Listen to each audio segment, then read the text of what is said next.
और सब भूल गए हरफ़े सदाकत लिखना, और सब भूल गए हरफ़े सदाकत लिखना, रह गया काम हमारा ही बगावत लिखना। सलाम, नमस्ते, सत श्री अकाल। मैं हूं आपके साथ हर्षिता मिश्रा और आप देख रहे हैं टाइम्स मेल। इस वक्त इजराइल के वजीर आजम बेंयामिन नेतन्याहू बड़े ही मुश्किल से गुजर रहे हैं, क्योंकि किसी भी वक्त उनकी हुकूमत गिर सकती है और वो वजीर आजम के ओहदे से पैदल भी हो सकते हैं। नेतन्याहू अपनी जिस कुर्सी को बचाने के लिए गजा में जंग कर रहे हैं, कभी वो रफा पर हमला करते हैं, कभी खान यूनिस पर हमला करते हैं, कभी गजा से बाहर लेबनान पर हमला करते हैं, कभी सीरिया पर हमला करते हैं, तो कभी ईरान पर हमला करते हैं, कभी यमन पर हमला कर देते हैं। पर इन हमलों के पीछे एक खास वजह यही माना जाता है कि वो अपनी कुर्सी को बचाना चाहते हैं और लंबे वक्त तक अपनी कुर्सी पर बैठे रहना चाहते हैं। यानी सिर्फ कुर्सी बचाने के लिए नेतन्याहू इजराइल को जंग में झोंक रहे हैं। इससे इजराइल को बहुत नुकसान हो रहा है। इजराइल के फौजी मारे जा रहे हैं। इजराइल के मिलिट्री कब्रिस्तान मारे गए फौजियों की कब्र से पड़ चुके हैं, जिनके बारे में वो खुलकर बोल भी नहीं सकते। ऐसे मौके पर अगर नेतन्याहू की लिकुड पार्टी से यहूदियों की एक बड़ी पार्टी ने इत्तेहाद को खत्म कर दिया तो नेतन्याहू का क्या होगा। पर यही सच है, हरेदियों की सबसे बड़ी पार्टी ने नेतन्याहू की हुकूमत से अपना सपोर्ट वापस ले लिया है। उसके कई सांसदों ने इस्तीफा भी दे दिया, जिसके बाद नेतन्याहू के हाथ पांव कांप रहे हैं। किसी भी वक्त नेतन्याहू की कुर्सी जा सकती है, किसी भी वक्त नेतन्याहू की हुकूमत गिर सकती है। यानी अब नेतन्याहू की कुर्सी बहुत मुश्किल में नजर आ रही है। आखिर कैसे कुर्सी बचाने की जंग में बुरी तरह हार रहे बेंयामिन नेतन्याहू, आखिर कैसे यहूदियों की जमात ने नेतन्याहू को दिया जोरदार झटका, आखिर कैसे यहूदियों के एक फैसले की वजह से मुश्किल में पड़ी नेतन्याहू की कुर्सी, आखिर कैसे असली यहूदी दे रहे नकली यहूदियों को चैलेंज। बताएंगे आपको और भी बहुत कुछ। लेकिन आप अगर हमारे चैनल पर नए हैं और पहली बार हमारी वीडियो को देख रहे हैं तो आप हमारे चैनल टाइम्स मेल को सब्सक्राइब कर लें, वीडियो को लाइक कर दें और बेल आइकन का नोटिफिकेशन बटन भी प्रेस कर दें, ताकि बिना देरी हमारी हर खबर आपको मिलती रहे। लौटते हैं आप खबर की तरफ। इजराइल में हरेदी यहूदी बहुत ही मजहबी माने जाते हैं। ये अपनी खास पहचान और रिवायतों के लिए जाने जाते हैं। वो इबादत को ही ज़्यादा तरजीह देते हैं और वो फौज में सर्विस करना नहीं चाहते। इनका रहन सहन पहनावा मुसलमानों के जैसा ही है, बल्कि यूं कहा जाए कि वो खुद को इजरायली के बजाय फ़लस्तीनी कहते हैं, तो कुछ भी गलत नहीं होगा। वो आज भी खुद को फ़लस्तीनी मानते हैं और इजराइल को एक फर्जी मुल्क के तौर पर देखते हैं, क्योंकि उनका ख्याल है कि जब उनका मसीहा आएगा तभी एक इजराइल मुल्क बनेगा। उनकी औरतें मुसलमानों की तरह अबाया यानी बुर्का यानी नकाब पहनती हैं। ये भी एक से ज़्यादा शादियाँ करते हैं। लेकिन अब हरेदी यहूदियों ने नेतन्याहू को लाल आंख दिखाना शुरू कर दिया। दरअसल साल 1948 में इजराइल बनाए जाने के वक्त इजराइल के पहले वजीर आजम डेविड बेन गुरियन ने हरेदी यहूदियों को मिलिट्री में सर्विस से छूट देने का फैसला किया था, ताकि वो अपनी मजहबी तालीमात को जारी रख सके। लेकिन जैसे जैसे हरेदी यहूदियों की आबादी में इजाफा होता गया, वैसे वैसे मिलिट्री में खिदमात न देने के लिए उनको मिली छूट पर सवाल उठने लगा, जो गैर हरेदी यहूदियों को नाराज करने लगा। गैर हरेदी यहूदी इनको मिलने वाली छूट पर सवाल उठा रहे हैं। खासकर सेकुलर और नेशनलिस्ट पार्टी हरेदी यहूदियों को देखना भी पसंद नहीं करती। हरेदी यहूदियों को मिलने वाली छूट को वो गैर मुनासिब मानते हैं, गैर कानून मानते हैं, यहाँ तक कि गैर हरेदी यहूदियों के साथ नाइंसाफ़ी के तौर पर देखते हैं, क्योंकि इजराइल में हर किसी को मिलिट्री में खिदमत देना लाजमी है, सिवाय हरेदी यहूदियों के।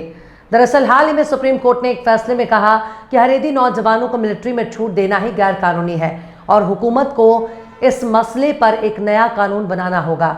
मगर नेतन्याहू इस मामले में काफ़ी ज़्यादा फंस गई, क्योंकि एक तरफ हरेदी यहूदियों की पार्टियां फौज में नौकरी से इनकार कर रही हैं, वो अपने लिए कानून बनाने की मांग कर रही हैं, तो वहीं दूसरी तरफ कुछ सेकुलर पार्टियां हरेदी यहूदियों के खिलाफ खड़ी हैं।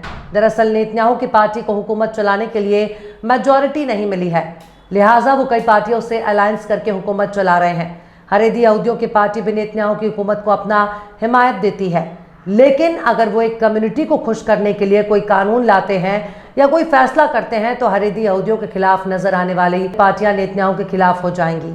यानी नेतन्याहू के लिए एक तरफ कुआं तो दूसरी तरफ खाई।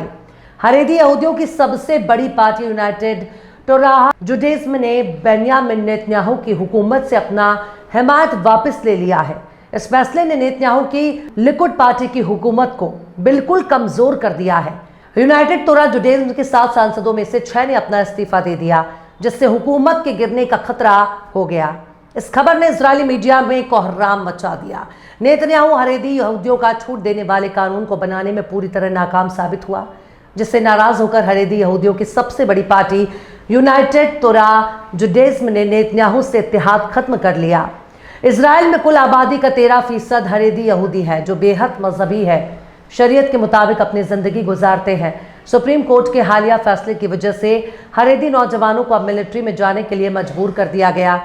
इससे नाराज हरेदी यहूदियों की पार्टी ने नेतन्याहू के खिलाफ मोर्चा खोल दिया। इजराइल की पार्लियामेंट में 120 सीटें हैं। अभी हुकूमत चलाने के लिए नेतन्याहू के पास मेजॉरिटी नहीं है, क्योंकि हरेदी सांसदों के इस्तीफे के बाद नेतन्याहू के पास अब सिर्फ 58 सीटें रह गईं, जबकि हुकूमत चलाने के लिए उनको 61 सीटों की जरूरत है, यानी 3 सीटें उनके पास कम हैं। लेकिन गौर करिए कि अभी भी हरेदी यहूदियों की दूसरी सबसे बड़ी पार्टी ने नेतन्याहू से सपोर्ट वापस नहीं लिया है, लेकिन वो भी यूनाइटेड तोरा जुडाइज्म की मांग को सपोर्ट करती है।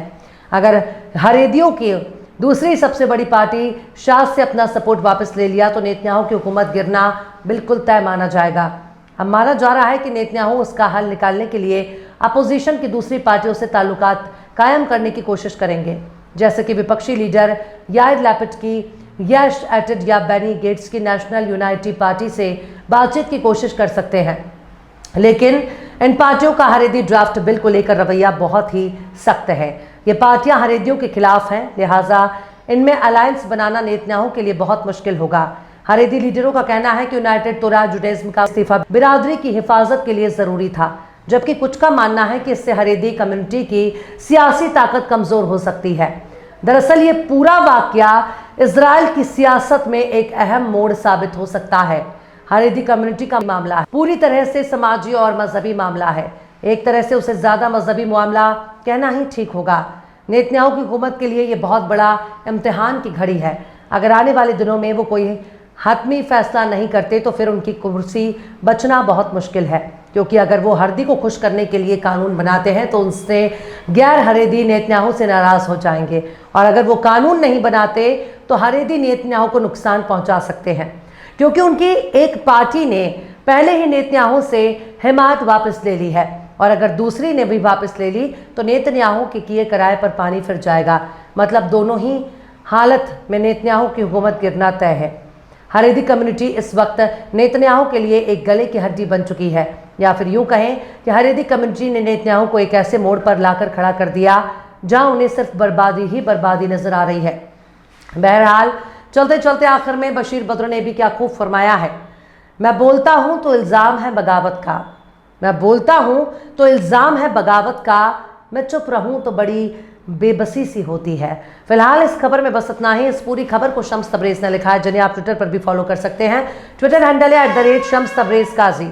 ये वीडियो आपको कैसा लगा कमेंट बॉक्स में जरूर से बताइएगा। वीडियो पसंद आए तो लाइक करें, शेयर करें, और बेबाक निष्पक्ष स्वतंत्र पत्रकारिता को सपोर्ट करने के लिए आप हमारे चैनल टाइम्स मेल को जरूर से सब्सक्राइब करें, और हाँ, बेल आइकन की घंटी वाली बटन आप जरूर से दबा दें, ताकि आपको हमारे आने वाले नए वीडियो की नोटिफिकेशन फौरन ही मिल जाए।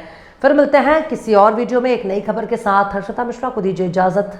जय हिंद। अगर अभी तक आपने हमारे चैनल टाइम्स मेल को सब्सक्राइब नहीं किया है तो जल्दी से सब्सक्राइब कर दें और बेल आइकन भी प्रेस कर दें।